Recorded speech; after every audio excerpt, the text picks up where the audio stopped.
¿Cómo están? Muy buenos días, qué bueno que nos acompañan en esta nuestra sección de salud en casa.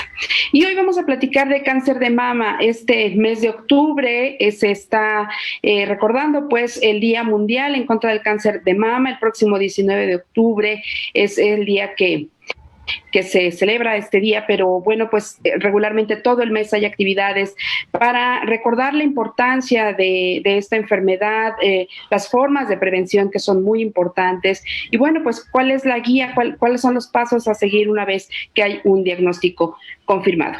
Y para eso hoy me da muchísimo gusto dar la bienvenida al doctor Enrique Bargalló Rocha, él es jefe del Departamento de Tumores Mamarios del Instituto Nacional de Cancerología. Muy bienvenido, doctor, muchísimas gracias por estar aquí. No, gracias a ti por la invitación y sin duda un gusto saludarte y verte y escucharte y un gusto participar en esto. Muchas gracias, doctor. Muchas gracias. Le agradecemos muchísimo su participación. Y bueno, les adelantamos que vamos a dividir en dos partes esta entrevista por la importancia del tema. Este día vamos a platicar sobre cómo se detecta el cáncer de mama, cuáles son los primeros pasos a seguir después de un diagnóstico. Y en nuestra siguiente emisión, en esta sección de Salud en Casa, vamos a platicar sobre específicamente los tratamientos. Así que por favor les pedimos que no se pierdan esta nuestra sección de Salud en Casa. Y bueno, doctor, para empezar a saber pues más de este tema de cáncer de mama, ¿cómo detectarlo, doctor? ¿Cómo se puede empezar a sospechar que se trata de un cáncer de mama?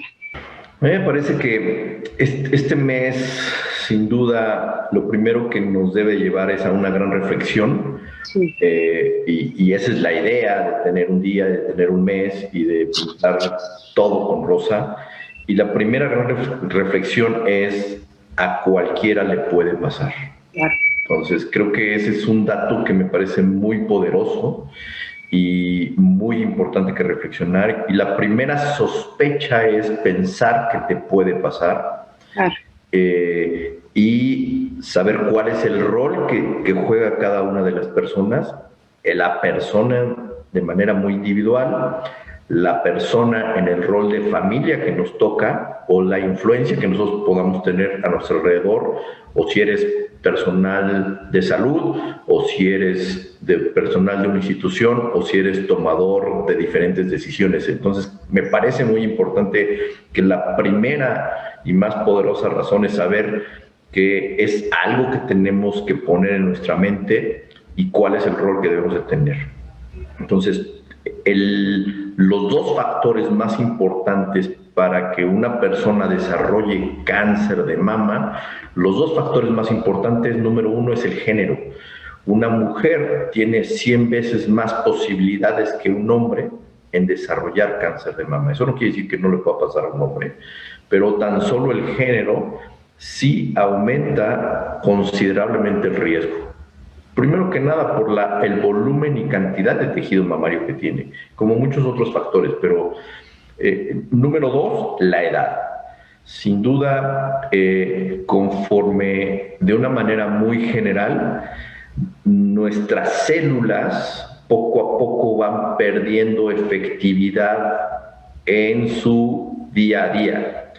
Conforme nuestras células se vuelven menos efectivas, y eso es ir creciendo, ir envejeciendo y creciendo en edad, tenemos más posibilidades de desarrollar algún tipo de cáncer.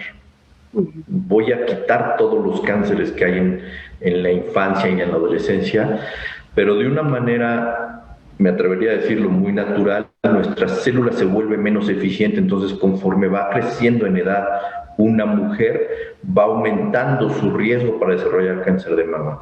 Sin duda, en algún momento vamos a hablar cuál es la edad promedio en México, por qué en nuestros países tenemos edades más tempranas, pero en términos de posibilidades desde el punto de vista celular, conforme va creciendo una mujer, va aumentando su riesgo para desarrollar cáncer de mama. Entonces, más que pensar, estoy en edad de riesgo, siempre estás en edad de riesgo, pero vas aumentando tu riesgo conforme vas creciendo.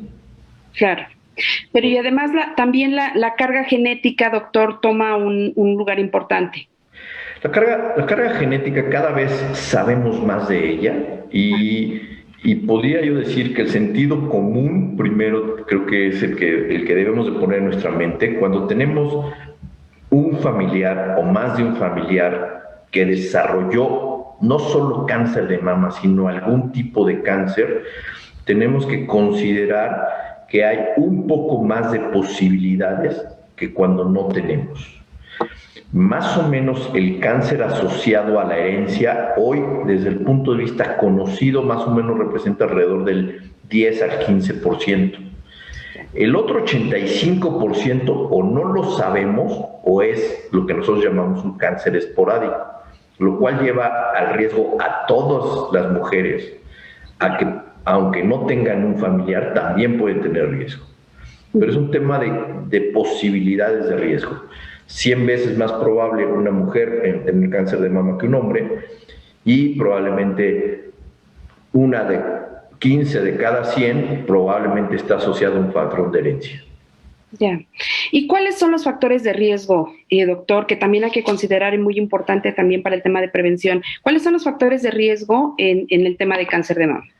Después de los dos factores de riesgo que poderosamente acabamos de hablar, género y edad, los otros factores de riesgo, desde mi punto de vista, creo que vale la pena dividirlos en dos grandes factores de riesgo. Los que son modificables, y esos modificables vamos a hablar en una sola palabra, en el estilo de vida que decidimos tener, que esos van a ser tener sobrepeso o no tener sobrepeso, hacer actividad física o no hacer actividad física, fumar o no fumar, tener exposición a diferentes compuestos como estrógenos de manera innecesaria, y no quiere decir que todas las que toman estrógenos necesariamente aumentan su riesgo, sino cuáles están tomando estrógenos, qué tipo de estrógenos, con qué objetivo.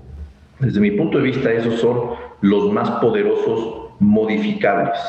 ¿De acuerdo? Una de cada 3 mujeres que tienen cáncer de mama está ligado a estos factores modificables. Entonces, una vida saludable desde el punto de vista de no tener sobrepeso, tomar una dieta balanceada, tener actividad física, no tomar alcohol, no fumar y no tener exposición a hormonas de manera innecesaria, creo que son los factores protectores que pueden ayudar a disminuir la posibilidad. El otro grupo, que son no modificables, después de los que acabamos de decir, género, edad y de alguna forma la exposición por largo tiempo para estrógenos, cuando tuviste un inicio de menstruación tempranamente, una pérdida de menstruación a edad más tardía, y no es que lo decida, por eso no son modificables la mujer, es que estuviste expuesta a más estrógenos. Entonces, esos son factores de riesgo no modificables, pero no tan determinantes como los anteriores. ¿Cuáles son los pasos a seguir después de ya un diagnóstico confirmado, doctor? Siempre una confirmación de cáncer es difícil, ¿no? Debe ser muy complicada tanto para la paciente como para la familia. Pero es importante decir que es el tiempo que se tome en empezar el tratamiento es muy, muy importante y puede ser una gran diferencia en los resultados. Sin duda, el tiempo es extremadamente importante. Número 2, la estrategia de cómo abordar el tratamiento, y en esa me voy a detener porque la estrategia empieza por la misma paciente y por la familia. ¿En dónde me debo de atender? ¿Cuál es el lugar más capacitado desde el grupo humano y desde los recursos con los que cuenta ese lugar? Es más importante la estrategia que el tiempo. Es preferible estar en el lugar adecuado a estar en el lugar rápidamente. Entonces, hoy creo que las mujeres y las familias son un factor importante para decir en dónde y si ese lugar es el más adecuado para tratar mi cáncer. Ya. Muy bien. Bueno, nos vamos a detener un poco aquí, doctor. Vamos a tener una segunda parte de esta entrevista para justo hablar de tratamientos, ¿no? sí nos tenemos que quedar con este mensaje que nos da el doctor Vargallo Rocha, de que a cualquiera nos puede pasar, de que hay que pensar eso, ¿no? Que siempre, siempre puede pasar, y que por eso es que tenemos que estar muy pendientes de cómo responde nuestro cuerpo, conocernos, ¿no? Las mujeres, tener siempre como básico el hacernos estudios a tiempo, que ya hablaremos también en esta segunda parte de la entrevista con el doctor Vargallo Rocha sobre este tema. Y bueno, sin lugar a dudas, esto que nos comenta de que siempre hay que llegar, por favor, al lugar adecuado. Tenemos que reaccionar rápido, tenemos que buscar el mejor lugar en el que se va a aplicar el tratamiento que se deba seguir. Pues muchísimas gracias, doctor Enrique Vargallo Rocha, jefe del Departamento de Tumores Mamarios del Instituto Nacional de Cancerología. Nos vemos en una segunda parte de esta entrevista. Por favor, no se la pierdan y por lo pronto sigan en casa.